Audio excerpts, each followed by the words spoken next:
Le vendredi 26 septembre et avant l'Assemblée générale de l'association ATTAC, l'association pour une taxe sur les transactions financières et association d'action citoyenne, avant cette Assemblée générale, il y a une conférence d'organiser. Et le thème aujourd'hui, c'est l'eau. Oui, alors je m'appelle Daniel Hoffnung et je suis membre d'ATTAC Val-de-Marne. Et l'ATTAC Seine-Amont, en fait, c'est un groupe local qui est les communes le long de la Seine.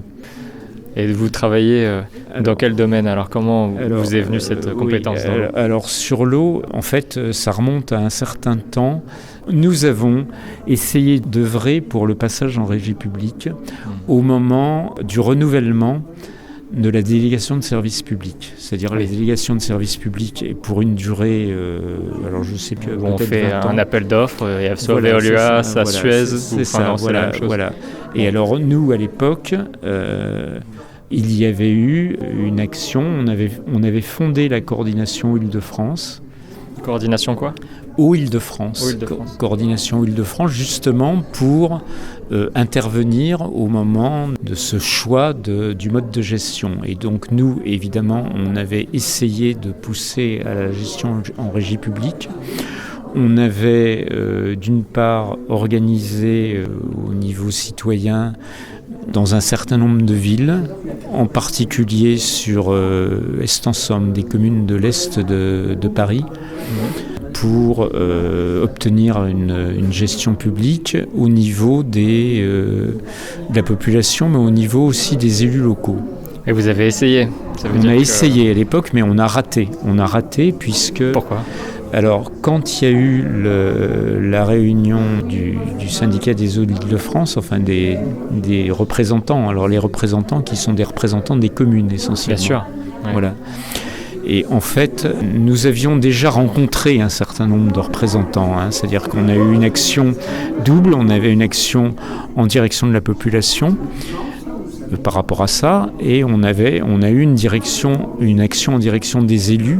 En particulier, nous avons fait un certain nombre de réunions en direction d'élus dans les salons ça doit être du Sénat. D'accord, mais ce sont les élus qui décident en fin de compte, parce que c'est eux qui sont à l'administration du syndicat. On avait contacté les différents partis politiques, on les avait réunis, on les avait invités à nos présentations, et sur le papier, il semblait que ça pouvait basculer dans le bon sens. Les arguments étaient de votre côté Oui, il pouvait, si vous voulez, si on ajoutait les voix des différents partis politiques représentés, a priori, ça pouvait peut-être basculer dans le sens de la régie, mais ça ne l'a pas fait. Ça ne l'a pas fait parce que, alors d'une part, il y avait des usines de traitement des eaux dans plusieurs emplacements qui étaient principalement gérés par des maires communistes, Choisy-le-Roi dans mon département, où on n'était pas très sûr d'eux parce qu'on sait qu'ils avaient de forts liens avec le syndicat des eaux d'Île-de-France, puisqu'ils étaient évidemment, en tant que possédant une usine de traitement, ils étaient forcément dans les instances du syndicat des eaux. Ouais. Il y avait, alors je sais que comme élu, il y avait le maire de Choisy-le-Roi, donc dans mon département, et il y avait Gilles Poux, qui était maire ça doit être de La Courneuve, dans le nord de Paris, dans le Seine-Saint-Denis. Et on sait que eux, a priori, comme ils étaient très proches de Veolia, on va dire, on savait que très probablement ils ne voteraient pas du tout pour la régie. D'accord. Et en fait, ce qui s'est passé, c'est que à la réunion où il devait y avoir de vote, il y a un élu d'une ville, je ne sais plus du tout laquelle, enfin nous on est venus, mais on était dans le public évidemment, on n'avait pas le droit. Oui, bien sûr. Voilà. Qui s'est abstenu ? Non, c'est pas ça. Qui a demandé que le vote soit à bulletin secret. Ah ouais, c'est quand même... Et alors, le résultat était radical, c'est que nous, on avait compté, suivant les groupes politiques, en additionnant ceux qui pouvaient, a priori, voter pour la régie, mais il y avait beaucoup de manques. Et nous restons persuadés que le maire de Choisy et de La Courneuve ont dû voter pour la délégation de service public. Pour Veolia. Et alors dans le dossier que vous avez... D'ailleurs, le maire de La Courneuve s'est exprimé plus récemment sur ça, puisque sur une autre affaire qui est le traitement des eaux, la filtration des eaux par l'osmose inverse, le maire de la Courneuve, c'est un procédé qui est porté complètement par Veolia, et le maire de la Courneuve a dit qu'il était pour et a voté pour, donc récemment. C'est pas vieux ça. Oui, après, donc, Veolia a le procédé, mais après, c'est pas eux qui sont. Oui, après, ils ont le procédé. L'initiative de l'osmose existe depuis longtemps. Ça peut être fait par une régie publique. Oui, bien sûr, mais la régie publique, justement, n'est pas pour ça. La régie publique, justement, n'est pas pour ça. Parce que des régies publiques, si vous voulez, localement, nous, à l'époque, on a échoué, puisqu'il n'y a pas eu la majorité des voix. La majorité des voix a été pour reconduire le contrat avec Veolia. C'est ce qui s'est fait, et maintenant, c'est Veolia qui gère.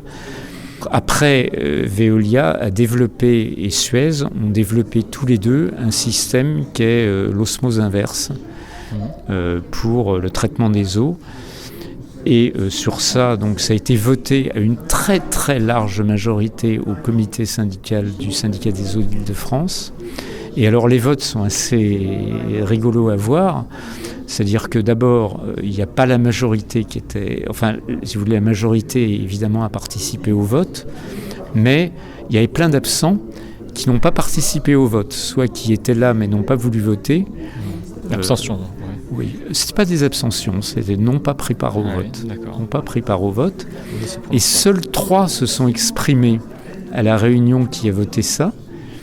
Gilles Poux, donc le maire de La Courneuve, qui s'est prononcé pour, une écologiste qui s'est prononcée contre, et un autre élu qui a dit que c'était très compliqué. Et le vote final a été que des pour et 3 contre. Alors, il faudrait creuser pour savoir pourquoi ils ne prennent pas part au vote. Oui, pourquoi ils le disent que c'est compliqué. Mais comme ça, comme vous le racontez, ça paraît des procédés mafieux, un peu où les gens ont peur de s'exprimer. Oui, alors ce qui est clair, c'est que les multinationales, enfin pour nous c'est Veolia, ont vraiment un pouvoir très grand dans ce type de syndicats intercommunaux. Et alors, dans le dossier, parce que vous avez proposé un dossier de régie publique, quels sont les arguments que vous avez montrés aux élus et aux citoyens ? Les arguments, c'est que l'ensemble de ce qui est produit par l'eau au niveau ressources reste pour l'eau. De façon publique. Publique et pour des investissements sur l'eau. Donc, par exemple, il y aurait forcément moins d'intérêt d'actionnaires à payer, donc il y a un gain là-dessus. Effectivement, qu'il y a un gain sur les actionnaires à payer.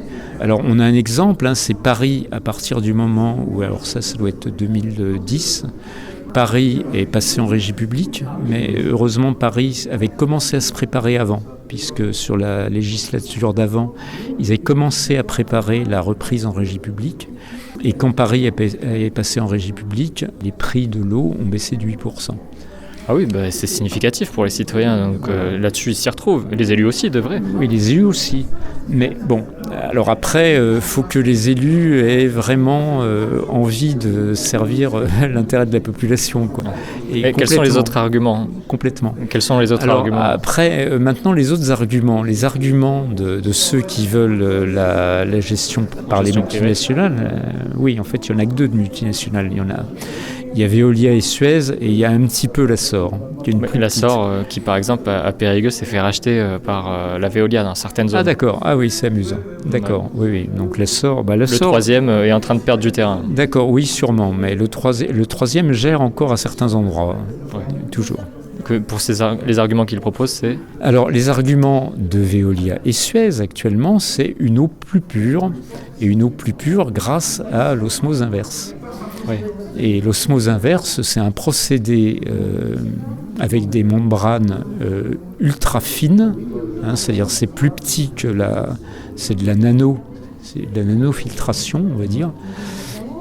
C'est plus petit et c'est un processus d'osmose inverse avec des jeux de pression. La filtration va pouvoir se faire avec un niveau extrême à tel point que le calcaire ne va pas passer. C'est-à-dire on va vendre de l'eau qui est quasiment déminéralisée. l'eau pure. De l'eau pure, oui. Et c'est ça, sur ça qu'il joue. Alors le problème, c'est qu'elle est tellement pure qu'elle n'est pas buvable et on peut pas la mettre dans les tuyaux. Même de l'eau déionisée peut provoquer des problèmes de santé. En laboratoire, les gens le savent. Alors donc ce qu'ils font, c'est que ils remettent dans l'eau de l'eau qui est issue d'une étape de filtration d'avant, qui est une microfiltration. Donc, et celle-là, elle contient des matières minérales, minérales et pas seulement, si vous voulez. Elle peut contenir des matières biologiques qu'on ne souhaite pas spécialement, mais des pesticides, par exemple. Ouais. Éventuellement, oui. Et ça, c'est l'étape d'avant de la filtration. Et elle est remise pour rectifier l'eau qui est trop pure pour qu'elle soit buvable. D'accord. Mais alors, l'autre aspect de l'osmose inverse, qui est très perverse, c'est qu'ils ont un filtrat.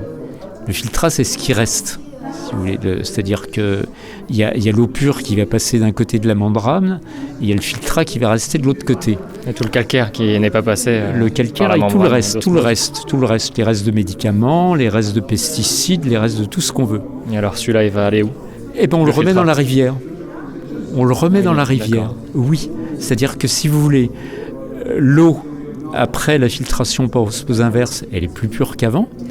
Mais la rivière, enfin le fleuve en réalité pour la Seine, ou l'Oise ou la Marne, il est pire qu'avant. C'est-à-dire qu'en fait, on lègue toutes les saloperies aux villes qui sont en aval et qui devront se débrouiller avec. C'est-à-dire d'avoir une filtration aussi. Pourquoi pas de l'osmose inverse ? C'est ce dont rêve Veolia. C'est qu'à partir du moment où ils auront dégradé l'eau, ils espèrent bien que toutes les communes qui sont plus bas, dans le cours de la rivière, vont aussi adopter l'osmose inverse. Et ça, les élus, ils ne disent pas peut-être qu'il faudrait plutôt l'incinérer ou je ne sais pas, le mettre sous terre. Non, mais le filtrat... Il n'y a pas eu de retour là-dessus ? Non. Actuellement, le filtrat, c'est retour à la rivière. Ouais. C'est tout. C'est ce qui est fait avec le filtrat. Mais c'est des quantités gigantesques. Les quantités gigantesques, c'est... Alors, je sais plus, oui, c'est sur les 2 usines qui sont sur la Seine et la Marne. Ça doit être l'équivalent de 50 piscines olympiques. Donc, oui. c'est du délire, quoi. C'est énormément. Ça paraît un peu incohérent, quand même. Oui. Je me demande, il y a peut-être des alternatives. Alors justement, les alternatives, alors bon, moi je ne vais pas prêcher que pour Haute-Paris, mais en tant que coordination Île-de-France, on a été invité à l'inauguration d'une usine de traitement de l'eau de Seine, qui se trouve à Orly, avec un système de charbon actif, mais alors de système de charbon actif qui est vraiment évolué pour avoir une filtration, un effet bien meilleur que les installations existantes avant. C'est-à-dire, j'ai visité l'usine et c'était le jour de l'inauguration, donc la maire de Paris était là, mais il se trouve que nous, on était là aussi, on était invités, les coordinations Île-de-France. Ouais. Et on a visité l'usine, donc je peux vous décrire un petit peu. Alors, il y a d'abord des systèmes de filtration classiques, c'est-à-dire des filtres classiques mécaniques. Des filtres classiques, sable, etc. Enfin, il y a une étape avant. Et après toute l'étape préalable qui, on va dire, filtre le plus gros, donc on a cette étape avec les filtres à charbon actif. Alors c'est d'énormes bacs en longueur, je ne sais pas comment vous dire. Alors c'est sur 2 mètres de profondeur. Donc dans les 2 mètres de profondeur, il y a l'eau qui vient par en dessous, qui est ressortie par au-dessus. Et on prélève régulièrement les charbons actifs, si vous voulez, sont renouvelés en permanence. C'est-à-dire on introduit de nouveau et on en enlève une partie. Ouais. Et pour que les charbons actifs qui attrapent la pollution, on va dire, puissent être après remis dans le circuit après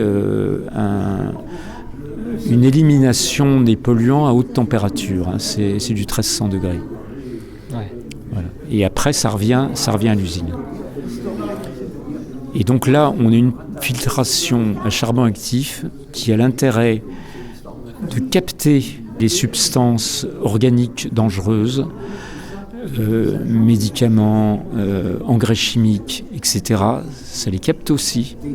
Alors bien sûr, Veolia peut dire que les siennes, ça les capte complètement.